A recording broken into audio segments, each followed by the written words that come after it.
Okay sir, look straight रहेगा आपका। Sir, सबसे पहले आपका इंट्रोडक्शन, आपका नाम। मेरा नाम यशु दास और मैं फ़िल्म का प्रोड्यूसर डायरेक्टर हूँ। और मैं बेसिकली बिलोंग्स टू केरला और अभी दिल्ली में सेटल्ड हूँ। सर, ये बात करें मूवी का, अनवील करना चाहिए कौन सी मूवी है, क्या है, स्टार कास्ट क्या है? हाँ, मैं मूवी की बात कर रहा हूँ। 30 मिनट्स करके मूवी का नाम है। मूवी का नाम 30 मिनट्स है, मूवी है 2 घंटे की। उसके बारे में उसका कास्ट जो हितेन पेंडल इसका मेन हीरो है और पेंडल साहब हैं। और ऋषिदा भट्ट है, हेमंत पांडे, मुकेश भट्ट है, राणा जंग बहादुर और आइटम सॉन्ग पी एस सुंदर यासन का है। अ, सर, किस तरह की स्टोरी है ये? बेसिकली ये पिक्चर हम बात कर रहे हैं पंचुअलिटी के ऊपर है। Around the story basically punctuality के ऊपर आधारित है। इसमें इसमें कहानी ये है कि जो बचपन में हम लोग पंचुअलिटी के लिए जो एक फादर एक बच्चे को टॉर्चर करता है करा जाता है, उसके बाद वो बड़ा होने के बाद उसकी लाइफ उस टॉर्चर के आघात से वो पूरी लाइफ अब उसको डिस्टर्ब होता है। पूरे सब कुछ वो ख़त्म उसको खो जाता है। उसके बाद वो उस सारे प्रॉब्लम से बाहर निकलने के लिए वो अपना आप एक गेम बनाता है 30 मिनट्स। वो गेम बहुत डेंजरस और एक वो बहुत रोमांचक, आप लोग बहुत थ्रिलिंग है।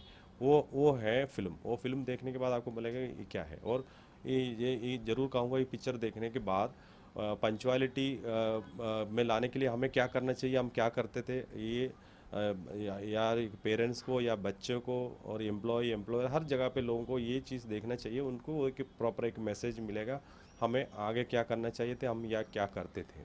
आजकल जो स्टोरी आ रही है ऐसे काउंटिंग के ऊपर है, 7 are to go and 30 minutes, इस तरह की है स्टोरी। काफ़ी एक मेल जोल खाती स्टोरीज हैं, इसके नहीं, बारे इसमें अभी आप इसको देखोगे, इसमें किसी का कहानी का में उसमें रिलेटेड नहीं है, क्योंकि ये एक पंचुअलिटी के ऊपर है इसमें। क्योंकि 30 मिनट्स टाइम जरूर है, लेकिन ये कनेक्टेड, ये पंचुअलिटी के ऊपर कनेक्टेड है ये। हितेन को लेने का खास रीज़न? हितेन को लेने का कोई ऐसे कोई खास रीजन ऐसा नहीं कि मेरा जो कैरेक्टर है, जो मैं ड्रीम करते थे, जो स्टोरी में बनाते थे, मेरा दिमाग में एक कैरेक्टर जो बैठता था, जो मेरे कहानी में जो फिट बैठते थे, वो मैं ऐसे एक आर्टिस्ट को कैरेक्टर को ढूंढ रहे थे। तो नॉर्मली जो भी पिक्चर बनाते हैं उनके दिमाग में पहले ये कैरेक्टर बैठता है कि किस तरह की कैरेक्टर होना चाहिए। तो उस लेवल पे मैंने जब हितेन जी को जब देखा तो मेरे को लगता है कि मैं जो ड्रीम कर रहे थे वो कैरेक्टर बिल्कुल एग्जैक्ट मुझे नज़र आ रहे थे उसमें। वो और चांस की बात है, उनको फादर को भी जब देखा तो पेंडल साहब के बेटा है, तो एक कॉम्बिनेशन इतनी अच्छी बनी थी।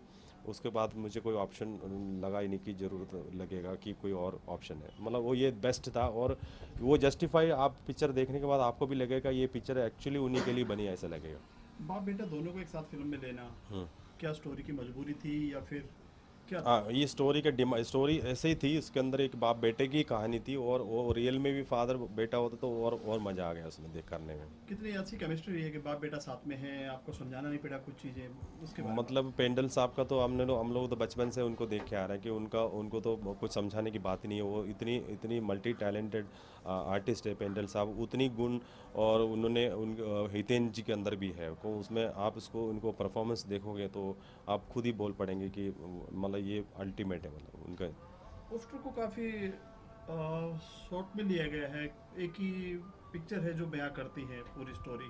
क्या है पोस्टर को लिख के? फिर पोस्टर के अंदर हम इसका कहना चाहते हैं नॉर्मली क्या है कि कोई भी व्यक्ति है, उसकी जो जो जो कैरेक्टर है, जो पर्सनालिटी है वो बड़ा होती है।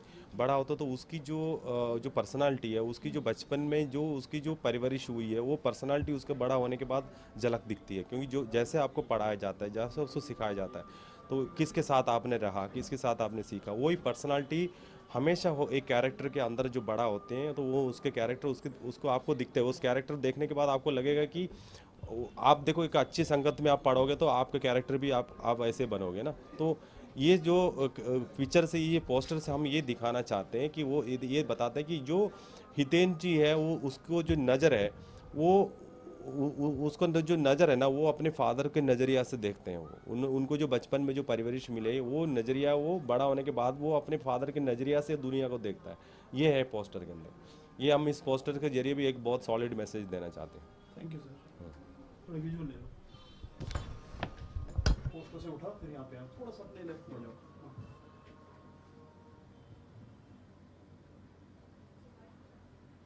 दिल्ली फ्रॉम कहाँ से दिल्ली में? मैं दिल्ली में पटपड़गंज, ईस्ट दिल्ली हाँ, में। और दिल्ली अच्छा, पश्चिम बंगाल। पश्चिम बिहार। आपका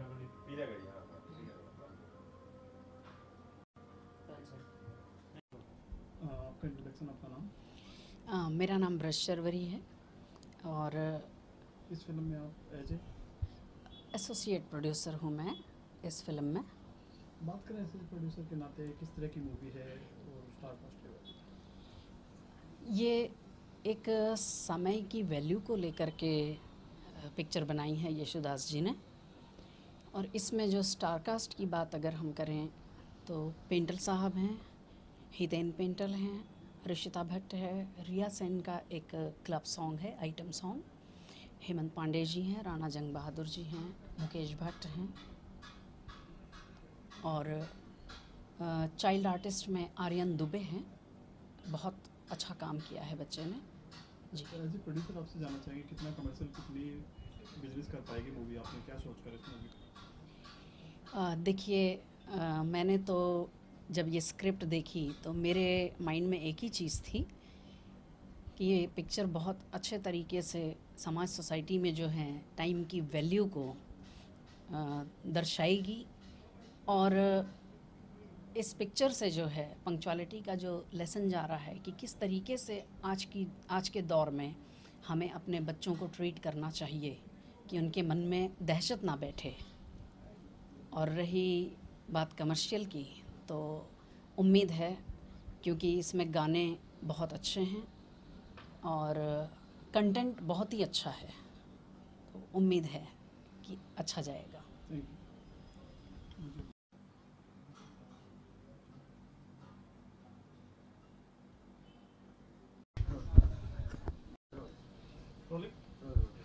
सर, सबसे पहले स्वागत आपका मीडिया के लिए। सर, दिवाली आ रही है जी, और आपके लिए एक खुशी का मौका है, साथ में आपकी मूवी भी आ रही है जी, आप मीडिया से इंटरेक्शन में हैं, क्या कहना चाहेंगे आप? मैं सबको पहले तो बहुत बहुत दिवाली की शुभकामनाएं देना चाहूँगा।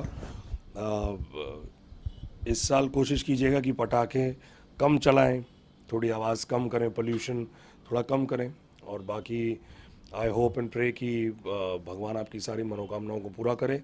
एंड सेकेंडली, हमारी फिल्म आ रही 30 मिनट्स, और सेलिब्रेट कीजिए दिवाली के 2 हफ्ते बाद, और ज़्यादा सेलिब्रेट करना, जाके हमारी फिल्म देखना 30 मिनट्स। बहुत इंटरेस्टिंग फिल्म है, तो प्लीज़ जाइएगा। सर, क्या है 30 मिनट्स, किस तरह की मूवी है, और आज फिल्म से शुरुआत है, एक डेब्यू है, क्या कहना? जी, 30 मिनट्स बेसिकली एक थ्रिलर है, काफ़ी डार्क फिल्म है, थोड़ी सी इंटेंस है। एक फादर और एक सन के रिलेशन के बारे में है, जहाँ पर फादर ने बहुत टॉर्चर किया अपने बेटे को टाइम की अहमियत को समझने के लिए, टाइम की वैल्यू को समझने के लिए। एंड वो चीज़ उस लड़के के दिमाग में होती है, वो बड़ा होता है, उसका एक जॉब है, वो एक लड़की के साथ प्यार करता है, जो हमारी फिल्म की हीरोइन है ऋषिता भट्ट। और एक ऐसा इंसिडेंट होता है उसकी लाइफ में जहाँ पर वो सैनिटी और इंसैनिटी के बीच में ब्रिंक पर आ जाता है, और उस चीज़ को कंट्रोल करने के लिए, उस चीज़ को ठीक करने के लिए वो एक गेम खेलता है जिसका नाम है 30 मिनट्स। तो ये वो फिल्म है जो 11 नवंबर को आ रही है। मेरी पहली सोलो फिल्म है, और आई एम वेरी लकी कि मुझे इस फिल्म में अपने फादर मिस्टर पेंटल के साथ काम करने मिला।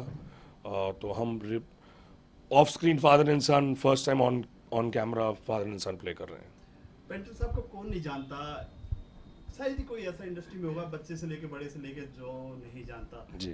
पापा इन दिनों के स्टार हैं, उन दिनों के शाहरुख है, कि जब घर घर में 15 घरों में एक टीवी होता था। जी जी, बिल्कुल। वो पहचान क्या आपके अंदर भी सब देखने को मिलेगा, ये गुण जो है पापा के, आपने सीखे? वो तो I hope so, I hope. वो तो बात करें एक्टिंग में तो शायद मैं उनका नाखून भी नहीं हूँ, लेकिन अगर उनके नाखून जितना बन भी गया तो आई थिंक बहुत होगा लोगों को। अब लोग क्या एसोसिएट करते हैं, कैसे एसोसिएट करते हैं, देखकर उनको पसंद आता है, नहीं पसंद आता तो वो उनके ऊपर है। बट आई होप कि लाइक करेंगे। मेरे ख्याल से तो उनकी काफ़ी जीन्स आ गई हैं मेरे में, तो अब ऑडियंसेस के ऊपर छोड़ेंगे। इस फिल्म में कैसी केमिस्ट्री है और पापा के साथ में, मतलब रोल की अगर बात करें? केमिस्ट्री हमारी बहुत स्ट्रॉन्ग है, क्योंकि हम वैसे ही फादर सन है, हम तो नेचुरली हमारी केमिस्ट्री नेचुरली बहुत स्ट्रॉन्ग है। तो फिल्म में फादर सन का रोल प्ले करने के साथ वो केमिस्ट्री और बॉन्डिंग बढ़ जाती है, और वो कैमरा पे दिखती है, वो स्क्रीन में, फिल्म में पता चलता है कि ये फादर एंड सन है। एंड थोड़ा इजी हो गया था हमको अपने कैरेक्टर्स प्ले करना, क्योंकि हमको पता है कि सामने कौन है, उनको पता था कि सामने मैं हूँ और मुझे पता था कि वो मेरे सामने है, तो थोड़ा इजी पड़ गया था और बॉन्डिंग अच्छी है, तो वो आई थिंक केमिस्ट्री काफ़ी अच्छी आई है फिल्म में। फादर जो होता है अपने बेटे में अपने आप को देखता है, सब कुछ उसी के लिए करता है। जी जी। वो दौर था और आज का दौर है, आज यहाँ तक पहुँचे हैं, जी। पूरा क्रेडिट किसको जाता है? आप मतलब पापा जो आज हैं, पापा के साथ में अपने आप कितना प्राउड फील करते हैं कि पापा के साथ में मूवी कर रहा हूँ और ये शुरुआत है।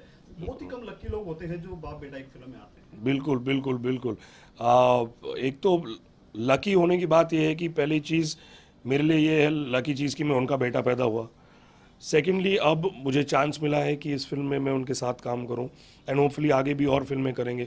जैसे आपने कहा बहुत कम लोगों को चांस मिलता है, जैसे अभिषेक को मिला बच्चन साहब के साथ काम करने का, रणबीर को मिला ऋषि अंकल के साथ काम करने का, तो बहुत कम होते हैं जिनको अपने फादर के साथ जो वो भी एक्टर हैं काम करने मिलता है। तो बहुत I think I would consider my self extremely lucky कि मैंने ये मुझे अपॉर्चुनिटी मिली डैडी के साथ काम करने की। उन दिनों को हम स्ट्रगल नहीं कह सकते, बट आपके पापा बहुत डाउन टू अर्थ हैं जी। उन दिनों मैंने आपको बताया कि टीवी वगैरह के लिमिटेड शो होते थे दूरदर्शन के लिए, महाभारत एक पहचान है। जी जी।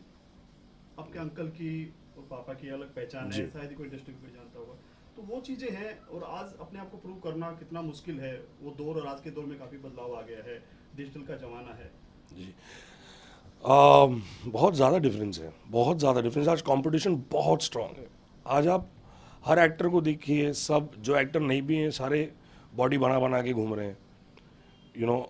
कंपटीशन इतना हो गया है कि मतलब अरे उसके 6 ऐब हैं तो मैं 8 निकालता हूँ, इस लेवल तक का कंपटीशन हो गया है। तब क्या होता था, I think back in the day, कि एक रिलेशनशिप पे एक वर्बल उस पर बात होती थी कि नहीं यार, रिलेशनशिप के ऊपर फिल्में मिलती थी।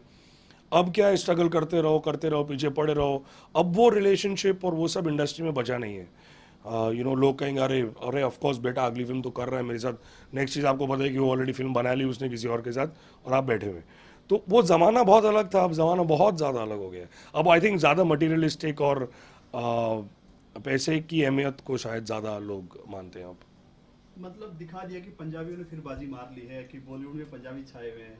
एक तरन तारण से आया हुआ लड़का, आज उनका बेटा जब फिल्म लाइन में इंडस्ट्री में एंट्री कर रहा है, एक नई शुरुआत है। जी जी जी। इसके बारे में कितना प्राउड फील करते हैं आप? मैं बहुत प्राउड फील करता हूँ, मुझे तो बहुत खुशी होती है।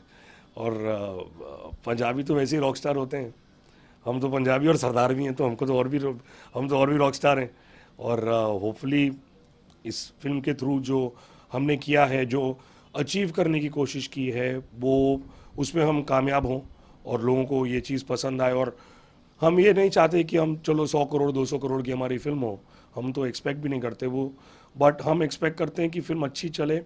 जो हमारे प्रोड्यूसर्स ने और जितनी मेहनत हमने डाली है, वो उनके पैसे जो लगे हुए हैं वो सब अच्छे से हो जाए एंड उनको भी फ़ायदा हो, हमको भी फ़ायदा हो, तो ये हम एक्सपेक्ट करते हैं बस। कोई ऐसा वाकया बताएंगे दर्शकों को पापा के साथ जो आप शूट कर रहे हैं? तो एक्चुअली नजर में पापा ने आपको, वो उनका और मेरा बहुत चलता है। वो हम लोग क्या करते थे कि सेट पर जब हम आते थे तो हमारी एक आदत है जो नॉर्मल लाइफ में भी है कि हम लोगों की खिंचाई बहुत करते हैं, हमको बहुत मज़ा आता है और हमको बताने की ज़रूरत नहीं पड़ती कि डैड आज ये टारगेट है। वो एक दूसरे को देख के हम समझ जाते हैं कि कौन सा टारगेट हमको मिली है। तो 2-3 बार यशु जी की भी बहुत खिंचाई की, उनको हमने बहुत तंग किया सेट पे कि एक दिन हमने कहा कि बहुत ज़रूरी सीन था, तो हमने ऐसे ही कहा, मैंने सर के पास गया, मैंने कहा सर सॉरी आज नहीं कर सकते। क्यों क्या हो गया? मैंने कहा डैडी का मूड ख़राब हो गया, हम नहीं कर सकते शूटिंग आज।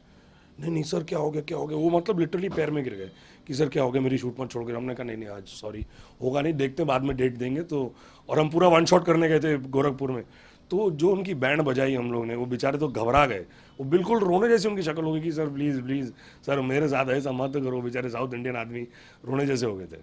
तो वो ऐसी सब चीज़ें हमने की हैं।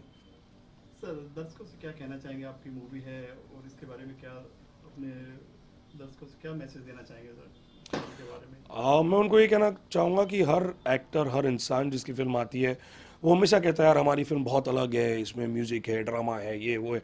मैं वो सब नहीं कहूँगा, मैं सिर्फ ये कहूँगा कि बहुत बड़ी बड़ी फिल्में आई हैं इंडस्ट्री में, बहुत बड़ी बड़ी फिल्में बनी हैं। हमारी फिल्म इतनी बड़ी नहीं है बट बहुत इम्पॉर्टेंट फिल्म है और मैं चाहूँगा कि ऑडियंसेस हमारी फिल्म को एक चांस दें, एक बार जाएं, फिल्म देखें, समझें, एंड आई एम श्योर कि आपको पसंद आएगी। मेरी गारंटी है, आई एम वेरी श्योर कि आप लोगों को बिल्कुल पसंद आएगी और आप इससे बहुत कुछ सीख के आएंगे, क्योंकि इस फिल्म में ऐसे कुछ मैसेजेस हैं जो हर फादर रिलेट करेगा अपने बेटे के लिए और हर बेटा अपने फादर के साथ ये चीज़ें रिलेट करेगा। सो प्लीज़ जाके देखिएगा ये फिल्म 11 नवंबर को। सर पोस्टर में काफ़ी बड़ा पोस्टर नहीं है, छोटी सी एक आंखें पूरा बयां करती हैं पूरी कहानी, ये क्या है? और उसमें लिखा है समय किसी का इंतजार नहीं करता। जी टैगलाइन है। जी, ये जो आंखें हैं ये मेरे फादर की हैं, क्योंकि वो मेनली वो इस फिल्म में ज़्यादा नेगेटिव हैं, क्योंकि वो अपने बेटे को टॉर्चर करते हैं। वो अपने बेटे को बहुत बोलते हैं कि टाइम की अहमियत को समझो, ये करो। तो वो उसकी वजह से उनका जो उन्होंने किया है, उसकी वजह से ये लड़के का क्या होता है लाइफ में, वो आगे बड़ा होकर क्या होता है, क्या रिएक्ट करता है, कैसे करता है। तो इसलिए ये आंखें बहुत इम्पॉर्टेंट हैं कि पोस्टर में ये रहे, और आई थिंक लोगों को काफ़ी पसंद आया ये पोस्टर। और डैड की टच उड़ी आंखें भी हरी हरी बड़ी बड़ी आंखें जब दिखती हैं तो मज़ा आता है। थैंक यू हमसे बात करने के लिए। Thank you very much. Sir मुझे मैसेज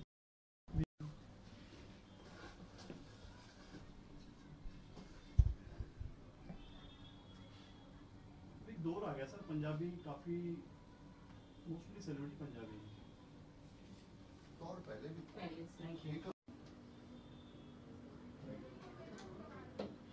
हम स्ट्रगल तो नहीं कहेंगे, तो पापा ने जो मेहनत की है ना, जी जी जी। हम तो छोटे छोटे जब घर में टीवी देखने जाते थे, वो पेंटल आ गया ऐसे बोलते ना, कॉमेडी आती थी। तो एक शुरुआत करने वाले, कॉमेडी की शुरुआत करने वाले, चाय पीने दो सर। हाँ, चाय दे दो। हाँ एक मिनट। रोलिंग। सर स्वागत है आपका। Thank you. सर खुशी से समाये नहीं जा रहे आप, क्या है जिसके लिए दुनिया मरती है, जिसके लिए देवी देवता भी पीछे नहीं रहे, आज वो खुशी का मौका है, क्या है? मेरे लिए वाकई बड़ी खुशी का मौका है कि मेरे बेटे की फ़िल्म रिलीज़ हो रही है मेन लीड में, और उसने बहुत अच्छा काम किया है, बड़ा अच्छा रोल निभाया है और बहुत अच्छी पिक्चर बनी है। बस अब तो यही दुआ है कि भगवान करे पिक्चर अच्छे से रिलीज़ हो के हिट हो जाए, लोगों को पसंद आए उसका काम। और एक बाप के लिए इससे बढ़कर खुशी की और कोई बात नहीं हो सकती कि बेटा आगे बढ़े, ज़िंदगी में अपना नाम कमाए, अपना फ्यूचर सेट करे और लोगों का एंटरटेनमेंट करे। मैं एक परफॉर्मर होने के नाते यही दुआ करता हूं कि जैसे मैंने आज 48 साल से लोगों की सेवा की है, उन्हें एंटरटेन किया है, उन्हें हंसाने की कोशिश की है, उसी तरह मेरे बच्चे लोगों को एंटरटेन करें, मेरा बेटा लोगों को एंटरटेन करे और नाम कमाए। सर अपने जमाने के चार्ली चैपलिन कहे जाते थे, उन दिनों दूरदर्शन का टाइम था, घर घर में टीवी होते, 15-20 घरों में एक टीवी होता था, कि पेंटल घर घर के हीरो थे। जी हाँ, एक एक में याद आता है कभी अपने बेटे को देखकर, आज काफी दिनों के बाद आप छोटे पर्दे बीच में आ गए थे, फिल्मों में दोबारा आ रहे हैं, तो कितना आपको प्राउड लग रहा है बेटे के साथ आना और फिल्मों में एंट्री? बहुत अच्छा लग रहा है।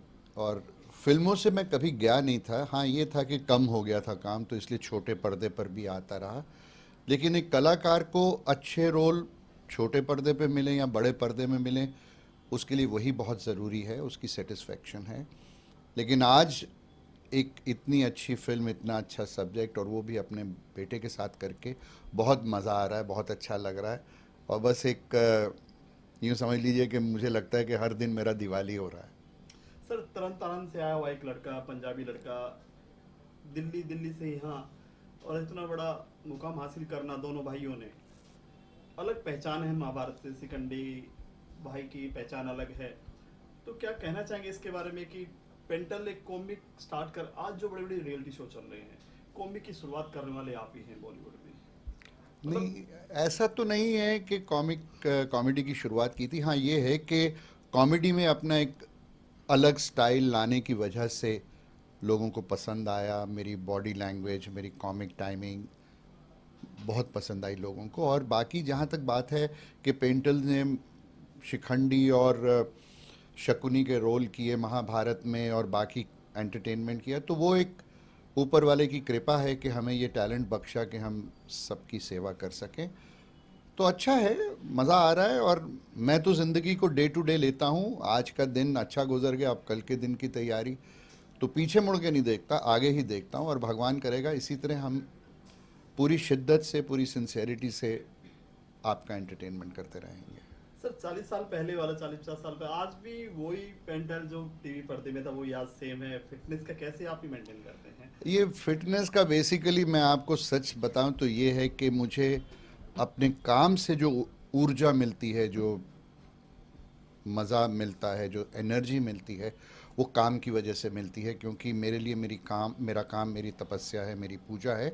और वही मुझे शायद, जैसा आप कह रहे हैं, शायद मुझे इतना एनर्जेटिक और इतना फिट रखता है। सर एक साथ शूटिंग में आना बाप बेटे का, कितना मजा है आप लोगों को? क्या टिप्स दिए बेटे को आपने? वो अच्छा एक्टर है, और जहाँ तक टिप्स की बात है तो मेरा ख्याल है वो इतना एक्सपीरियंस हो गया है, 10-12 फिल्में की हैं, अच्छे रोल किए हैं, अच्छी परफॉर्मेंस की है, स्टेज किया है, सीरियल्स किए हैं, तो अभी उसको टिप्स की तो ज़रूरत नहीं। हाँ ये है कि हम लोग आपस में दो एक्टरों की तरह अच्छी तरह मिल के अपनी टाइमिंग, अपने एक्शन रिएक्शंस को राइम करते हुए आगे बढ़ते हैं, और मज़ा आता है। एक सामने अच्छा एक्टर हो तो मुझे भी अच्छा लगता है, और उसे भी आई एम श्योर अच्छा लगा होगा, क्योंकि सामने और कुछ नहीं तो उसका बाप ही है एज एन एक्टर। किसी एकेडमी से आपने कोर्स किया और एक्टिंग सीखी, लेकिन उसकी एकेडमी आप? लुक्स लाइक ऐसे लगता है कि उसने मेरे से ऑब्जर्व कर करके कुछ सीखा है। सर हम थोड़ा पीछे जाना चाहेंगे दौर में, उस दौर की बात करें। आज कहानी बदल चुकी है, हमें कहना नहीं चाहिए कि एक से एक टैलेंटेड आर्टिस्ट है कोई, हम ये नहीं कहेंगे काम नहीं है, लेकिन स्टोरी बदल चुकी है। जैसे आपने बोला कि हमारे लिए काम नहीं है, वो चीज़ें नहीं है, बहुत बॉलीवुड के लिए बहुत शर्म की बात है ये। एक इतने अच्छे कलाकार हैं, आर्टिस्ट हैं, स्टोरी है, मतलब चढ़ते सूरज को सलाम किया जाता है। क्या कहना चाहिए? यही लाइफ है, यहाँ तो बेटा ऐसे ही चलता है। एक सर्टन टाइम के बाद हर एक का टाइम कम हो जाता है, वैल्यू कम हो जाती है, दैट इज़ लाइफ। पर इसका ये मतलब नहीं कि आप उसे दिल पे लगा के हार जाएं। मैं हारा नहीं हूँ, मैं काम जितना भी मिलता है उसे उसी सिंसेरिटी, उसी शिद्दत के साथ करता हूँ, और मज़ा लेता हूँ, और ज़िंदगी जीता हूँ। और मुझे पूरा विश्वास है कि अगर मैं सिंसियर हूँ और मेरा भगवान मेरे साथ है तो मुझे कभी काम की कमी नहीं होगी, और मेरी ज़िंदगी यूँ ही चलती रहेगी आखिरी सांस तक। I want to die on the set. Sir ये फिल्मों का वाक़या स्टार्ट हुआ पहली बार मुंबई में जब एंट्री किया बॉलीवुड में, कौन सा दौर था, क्या था, पहला वाक़या क्या था, पहली जो शुरुआत थी? शुरुआत ये थी कि 1969 में मैंने एंट्री ली थी, बम्बई आया था, और बड़ा अच्छा किस्सा हुआ था कि तकदीर मेरी बड़ी तेज़ थी उस वक्त। एक्टर तो मैं जो भी था। हम लोग पूरे जो पास आउट होके आए थे पूना फिल्म इंस्टीट्यूट से 69 में, हम लोग अंधेरी स्टेशन पे मिलते थे, और फिर वहाँ से इकट्ठे मिलके 5-6 यार दोस्त हम लोग कभी फेमस स्टूडियो जाते थे स्ट्रगल करने, कभी कहीं जाते थे, कभी कहीं जाते थे।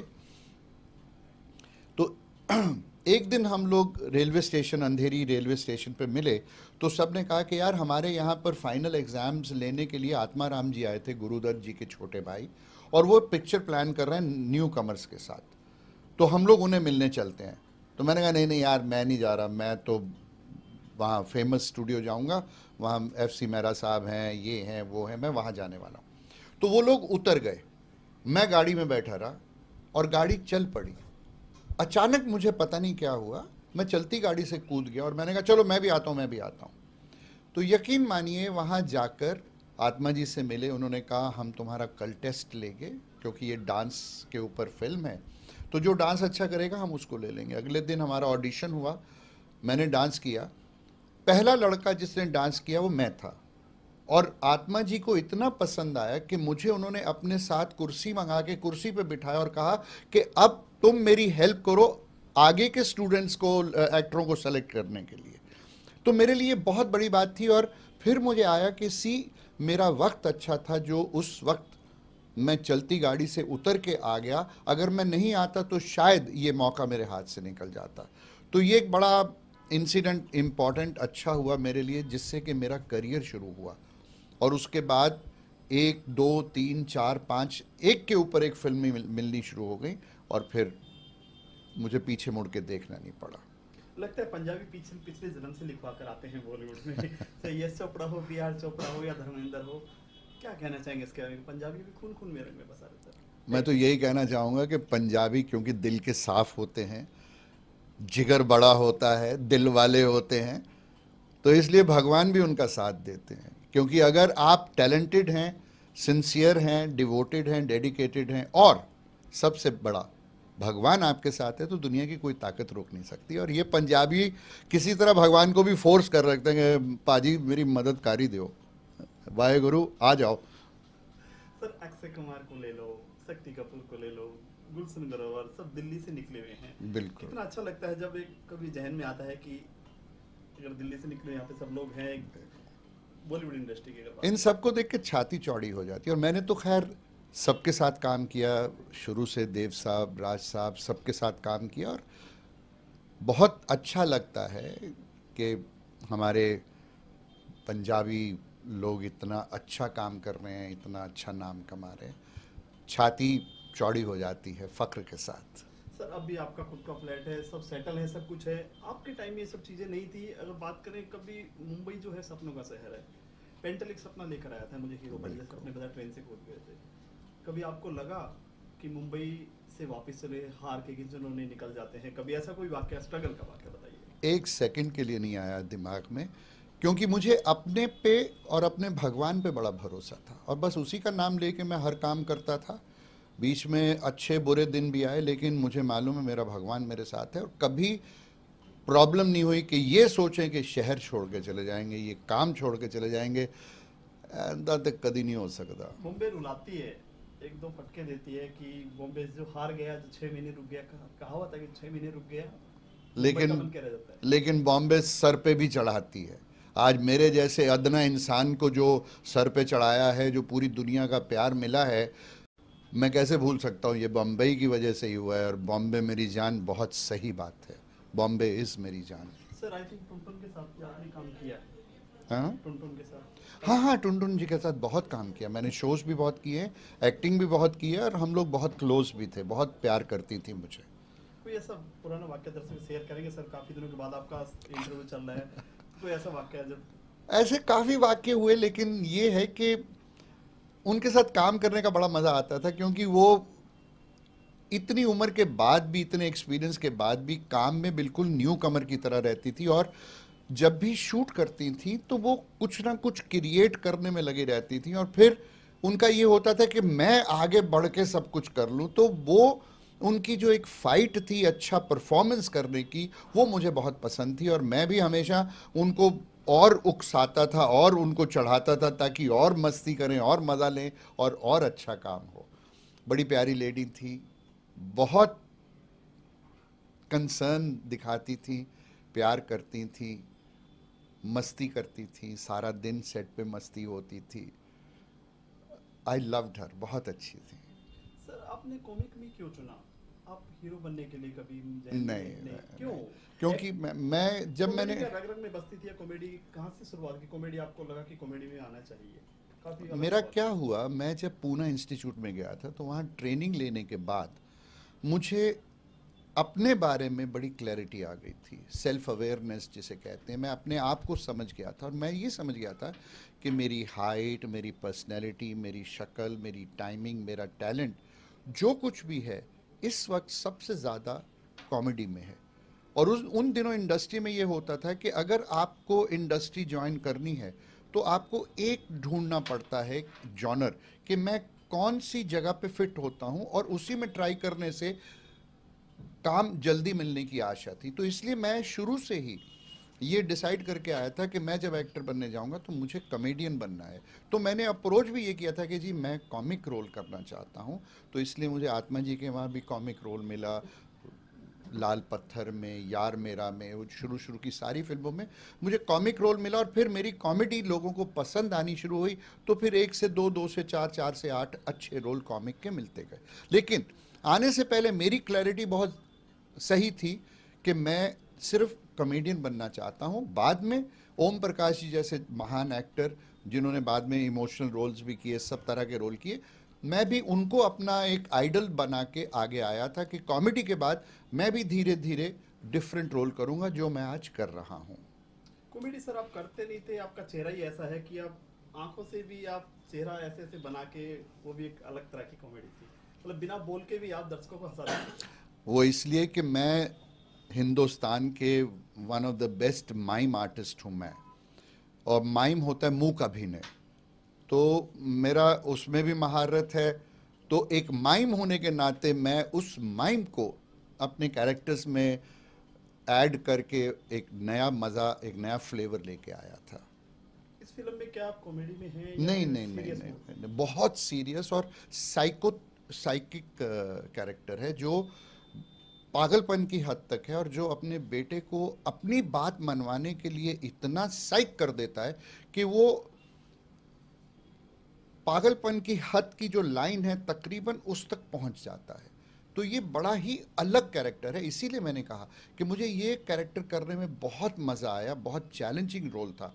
जैसे महाभारत में मेरा शिखंडी बड़ा चैलेंजिंग रोल था, उस तरह ये मेरी ज़िंदगी में एक ऐसा रोल आया है जो बड़ा अलग है और जिसे करने में मुझे एक चैलेंज मिला, और मैंने शायद वो चैलेंज बाखूबी किया है। अब वो देखने वाले बताएंगे कि मैं सक्सेसफुल हुआ हूँ या नहीं।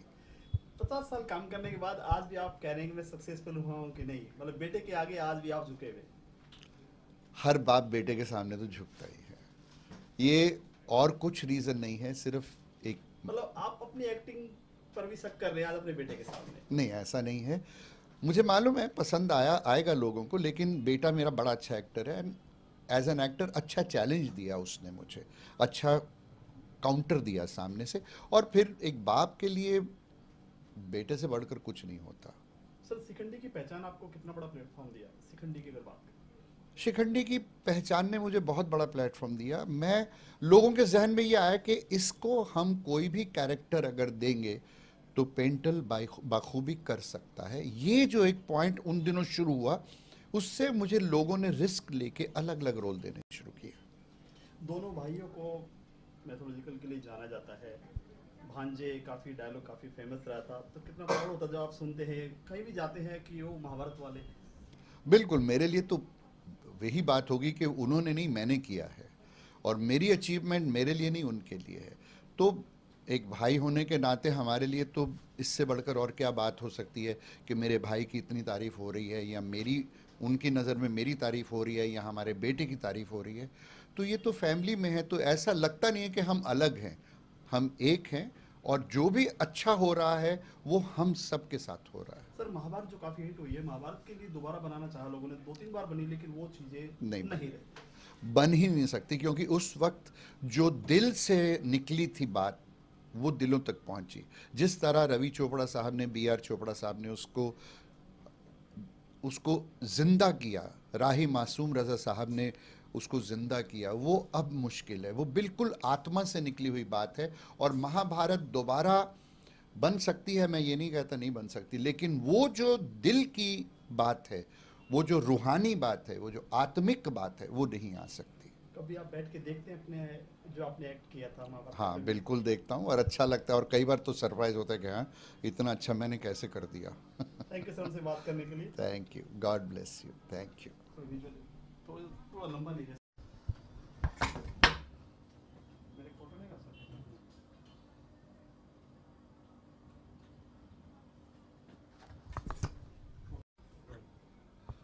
सबसे पहले आप अपना परिचय। जी, Shakeel Hashmi, Big Cutters media company है हमारी, जो फिल्म डिस्ट्रीब्यूट और रिलीज़ करती है। शकील भाई अगर बात करें, आज जो मूवी है 30 मिनट्स, आपसे हम खाली बिजनेस लेवल पे बात करेंगे, किस तरह की मूवी है और स्टार कास्ट क्या है इसकी? देखिए, फिल्म जो है बहुत कमर्शियल व्यू ऑफ पॉइंट से बनाई हुई है, और हम लोग सबसे पहले बिजनेस व्यू ऑफ पॉइंट से फिल्म को देखते हैं कि फिल्म में कंटेंट क्या है, फिल्म का लॉजिक क्या है, और फिल्म सिनेमा के कितने लायक तक है और कितने स्क्रीन्स में लगानी है। तो फिल्म कहीं ना कहीं उसने प्रूव किया है। मैंने जब स्क्रीनिंग यशु जी ने मुझे दिखाई तो मुझे लगा कि फिल्म कुछ ना कुछ अच्छा करेगी, और एक अच्छे टॉपिक पे फिल्म है। जैसे कि नए आर्टिस्ट को लेना बनाना बहुत ही मुश्किल काम है, आजकल कंपटीशन का दौर है, कहीं कहीं ऐसा होता है बहुत रिस्की होता है डिस्ट्रीब्यूटर के लिए, फिल्म खरीद के डिस्ट्रीब्यूट करना, तो इस फिल्म में क्या सोचना पड़ा? देखिए बेसिकली जो हितेन है ना, हितेन इंडस्ट्री के लिए नए नहीं है। और बात करेंगे पिंटल साहब की, तो पिंटल साहब इंडस्ट्री के लीजेंड एक्टर हैं। तो दोनों का जो केमिस्ट्री है इस फिल्म के लिए परफेक्ट है। इसमें अब अगर शाहरुख खान और अजय देवगन को रख देते तो वो कहीं से जस्टिफाई नहीं होता। तो डेफिनेटली ये फिल्म की कास्टिंग बहुत परफेक्ट की गई है। जिस हिसाब से सब्जेक्ट है, जिस हिसाब का डायरेक्शन है, तो बहुत परफेक्टली ये प्लान किया गया है कि ये फिल्म 30 मिनट यही दोनों के लिए बनी थी।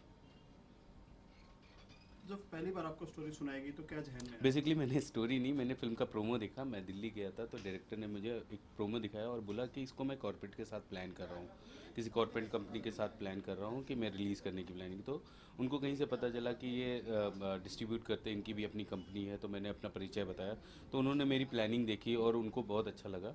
तो डेफिनेटली फिर वो बॉम्बे आए, मुझे फिल्म दिखाया, तो मुझे लगा कि इस फिल्म को मुझे करना चाहिए। शकील भाई, जैसे हर किसी का संघर्ष है, शकील की अगर बात करें, दौर कहाँ से स्टार्ट हुआ पहले? देखिए आप कहाँ से बिलोंग करते हैं? बेसिकली मैं कानपुर से बिलोंग करता हूँ और कुछ भारत कानपुर से मुंबई तक का सफर किया? जी। कानपुर में जब मैंने अपना सफ़र स्टार्ट किया तो मैंने छोटे से इवेंट से स्टार्ट किया था, जो मैंने शहर लेवल पे एक अपना इवेंट कंपनी प्लान की थी और वहाँ पर इवेंट कराने लगे। तो जब काफ़ी सारे इवेंट कराने के बाद बच्चों ने पूछा कि इसके आगे क्या है, तो मुझे खुद नहीं मालूम था। फिर मुझे मुंबई आना पड़ा। तो मुंबई में मेरा फिर सफ़र स्टार्ट हुआ। कई चैनलों में मैंने एज क्रिएटिव, एज डायरेक्टर मैंने काम किया। फिर एज एजेंसी मैंने एडवर्टाइजिंग, पीआर, ये सारी चीज़ें स्टार्ट हुई। बट डिस्ट्रीब्यूशन एक पार्ट ऐसा चैलेंजिंग मुझे लगा कि डिस्ट्रीब्यूशन में आना चाहिए। अभी डिस्ट्रीब्यूशन और production is a running my company. कहीं ना कहीं शकील के अंदर एक हीरो छुपा हुआ है। देखिए बेसिकली हीरो की बात बोलेंगे तो हीरो हर बंदे के अंदर छुपा हुआ है, हर लेकिन आप इंसान के हीरो बनना चाहते थे। नहीं, ऐसा नहीं है। हीरो हर आदमी बनना चाहता है। स्क्रीन की चाहत सबको होती है, चाहे वो डायरेक्टर हो, चाहे वो एक्टर हो, चाहे कैमरामैन हो, वो सबकी चाहत होती है। और हर बंदा अपनी अपनी फील्ड का हीरो है। आप अपनी फील्ड के हीरो, आप कैमरा चला रहे हो, आप अपनी फील्ड के हीरो। मैं डिस्ट्रीब्यूशन कर रहा हूँ, मैं डिस्ट्रीब्यूशन का हीरो हूँ। डायरेक्टर है, डायरेक्शन का हीरो है। तो डेफिनेटली हर बंदे के अंदर स्टाइल होना चाहिए, अपना काम करना चाहिए और अपना काम बखूबी करेगा तो वो हीरो है। जो अपना 100% रिजल्ट देता है वो मेरी नज़र में हीरो है। आप दूसरे शहर से हैं, मुंबई सपनों का शहर है, हर किसी को स्ट्रगल करना पड़ता है। शकील की बात करें संघर्ष की कहानी में, शकील क्या कहना चाहेंगे? देखिए दूसरे शहर की तो बात ही नहीं। एक 10 साल, एक सदी होती है। एक 10 साल गुजरने के बाद शहर ने अपना लिया। और मैं थैंक यू बोलना चाहूँगा। मुंबई एक ऐसा शहर है जहाँ पर संघर्ष के बाद ऐसा लगता है कि बस ये एडिक्शन है, ये नशा है, ये ज़रूरत है। तो बहुत दिक्कतों के और मुसीबतों का लोग सामना करते हैं। मेरी लाइफ में वैसा कुछ नहीं आया। मैंने अपने स्ट्रगल को बहुत इंजॉय किया है, बहुत सराहा। और स्ट्रगल अभी भी है। अभी छोटे से बड़ा, बड़े से बड़ा, बड़े से बड़ा, वो तो चलता ही रहता है, लाइफ टाइम चलता रहता है। बट नाउ यहाँ तक आना बहुत मुश्किल था। मुझे लगता है अब तो ऊपर वाला हाथ रखेगा तो यहाँ से अपने आप ऊपर चले जाएंगे। शकील को एक पहचान कब मिली, जब आपको लगा कि मुंबई ने मुझे अपने बाहों में ले लिया? बेसिकली मैंने बहुत सारे फील्ड में ट्राई किया, डिफरेंट इंडस्ट्री के डायरेक्शन में, इवेंट में एंड क्रिएटिव में। बट मुझे डिस्ट्रीब्यूशन एक ऐसा पार्ट लगा कि मुझे लगा कि इसमें एक कुछ व्यवस्थित होना चाहिए, कुछ मैनेज्ड होना चाहिए। तो मुझे लगा कि ये परफेक्ट, मेरे लिए परफेक्ट चीज़ है। क्योंकि इवेंट मैनेजमेंट करते हुए वो परफेक्शन कहीं ना कहीं मेरे अंदर था। तो डिस्ट्रीब्यूशन में भी मैनेजमेंट बहुत ज़रूरी होता है। तो मैंने डिस्ट्रीब्यूशन में जब अपनी 1-2 फिल्में करी, सपोज़ कोई भी 1-2 फिल्म से परफेक्ट नहीं होता है, तो आज मैंने 28-30 फिल्में करने के बाद मुझे लगता है कि चीज़ें लोग अब पसंद करने लगे, लोग सराहने लगे और लोग आने लगे। मैंने कभी अपने आप पे गर्व नहीं किया है, क्योंकि गर्व करने के लिए अभी मैंने ऐसा कोई बड़ा काम किया नहीं है। लोगों को लगता है कि मैं परफेक्ट काम करता हूँ, तो इसलिए लोग मेरे पास आते हैं। कभी आपको लगा कि मुंबई छोड़ के चला जाना चाहिए, जब आपको कभी थक गए हो, टूट गए हो कि नहीं अब तो? सर मुझे 13 साल पता ही नहीं चले कब निकल गए। तो मुझे कभी ये एहसास ही नहीं हुआ कि कैसे ये सारी चीज़ें चल गई। ये एक छोटी ऑफिस से एक बड़ी कंपनी बन गई और बिग कर्टन्स का नाम लोगों तक चलता चला गया। क्योंकि मैंने मेरे काम को, मेरे फिल्मों को, मेरी इंडस्ट्री को मैंने जिया है और मुझे ये जीने में बहुत मज़ा आता है। जो मेरी फैमिली है, मेरा ग्रुप है, मेरे लोग हैं, media is a my family. तो आज मैं उनके बगैर तो मैं अपने आप को बेसहारा और अनाथ समझता हूँ। तो डेफिनेटली मैं यहाँ के अलावा तो अगर मुझे फ़ॉरेन का भी कोई बड़ा ऑफ़र आ जाएगा तो मैं डेफिनेटली नहीं जाऊँगा, क्योंकि मैं इनके बगैर नहीं रह सकता, इनको देखे बगैर नहीं रह सकता। Thank you so much. Visual देखो, खड़े रहना भाई। एक विजुअल ये लेना, पोस्टर को खोल नहीं है, फोल्ड कर देना, पोस्टर को खोल के दिखाएंगे। ये ले, हाँ।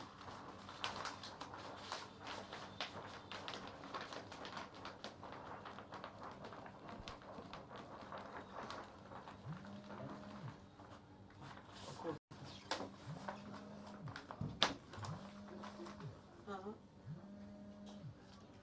30 मिनट से फेस पे जा एक बार, ऐसे करके देख ऊपर जा, ये बस उस पे जाके फेस पे बना के भेज दो। यहाँ से हम कितने बजे निकलेंगे, कितने बजे पहुँचेंगे, पहुँच के सबसे पहले कहाँ कौन से होटल में जाना है।